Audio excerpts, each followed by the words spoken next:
د هلمند ولایت د ګرمسیر ولسوالۍ په سفار سیمه کې د اوبو او انرژۍ وزارت په مالي لګښت د اوبو د ذخیره کولو کوچنی بند د 22 لکه او 250 زره افغانیو په لګښت جوړیږي چې د سروې او ډیزاین چارې د یاد وزارت اړوند د هلمند د بیارۍ ریاست د مسؤلینو په زیار د یاد ریاست د فني انجینرانو له لوري ترسره شوي دي. د هلمند د سندیزي حوزې د انجینرۍ د برخې مسؤل انجینر فرید الله فریدون وایي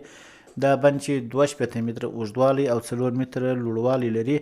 د 6200 متره مکعب اوبو د ذخیره کولو ظرفیت لري چې د 2 میاشتو په جریان کې به بشپړ او ګټې اخیستنې ته به وسپارل شي.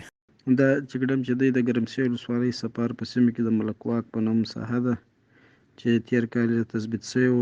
او تخنیکي سروې ډیزاین چارې د اوبو انرژۍ وزارت تخنیکي ټیمو د خوا سرته رسېدلې نو قرارداد یې د نیک نصیب ساختماني شرکت سره لاسلیک شوی دی. 2 میاشتې کې به انشاءالله تکمیل شي او ګټې اخیستنې ته به وسپارل شي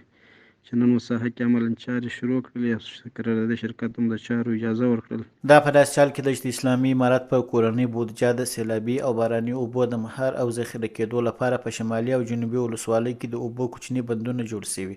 چې دې چارې تر مځکې لاندې د اوبو د سطحې په لوړېدو کې مهم رول لوبولی دی.